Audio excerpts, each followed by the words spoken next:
சின்னக்கானல் பகுதியில் அதிகரித்து வரும் வனவிலங்கு தாக்குதல்களை தடை செய்வதற்கு புதிய ரேபிட் ரெஸ்பான்ஸ் டீம் இங்கு செயல்பட தொடங்கியது.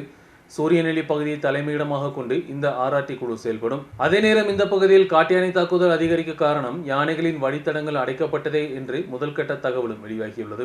மூணார் ஃபாரஸ்ட் டிவிஷன் கீழில் உருவாக்கப்பட்ட ஆர்ஆர்டி குழுவில் ஹைரேஞ்ச் சர்க்கிளிலிருந்து 11 அனுபவமுள்ள அதிகாரிகள் தான் உட்படுத்தப்பட்டுள்ளனர். வனவிலங்கு தாக்குதல் அதிகரித்த சின்னக்கானல் பகுதியில் 1 மாதத்திற்கு முன்பு காட்டு யானை தாக்குதலில் மாரி என்ற பெண் கொல்லப்பட்டிருந்தார். இதைத் தொடர்ந்து மனிதர்களை தாக்கும் வனவிலங்குகளை தடுப்பதற்கு ரேபிட் ரெஸ்பான்ஸ் டீம் உடனடியாக உருவாக்க வேண்டும் என்ற கோரிக்கை எழுந்தது. இதைத் தொடர்ந்துதான் அரசு நடவடிக்கை எடுத்துள்ளது.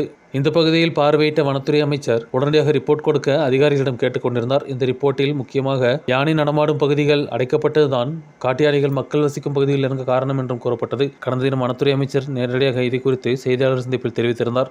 ചിന്നക്കനാലിൽ പോയി 14-18 ആനയോ അവിടെ കുടുങ്ങിക്കിടക്കുകയാണ്. റവന്യൂ ഭൂമിയിലാണ് കിടക്കുന്നത്. കാരണം ആനയിറങ്ങൽ എന്ന് പറയുന്ന ഡാമിൻ്റെ അവിടെയാണ് നമ്മൾ റീഹാബിലിറ്റേഷൻ കോളനി തുടങ്ങിയത്. എന്നാലും വേറെ ആനത്താരകളുണ്ടായിരുന്നു. അവിടെയാണ് സ്റ്റെർലിങ്ങിൻ്റെയും മഹീന്ദ്രയുടെയും റിസോർട്ടുകൾ വന്നിരിക്കുന്നത്.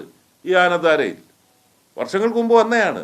അന്നൊന്നും അതിനാവശ്യമുള്ള സീരിയസ്നെസ്സോടുകൂടി നമ്മൾ സമീപിച്ചില്ല.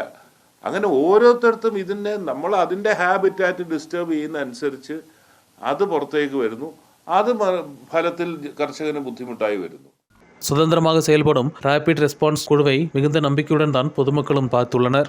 நியூஸ் பியூரோ, ராஜகுமாரி.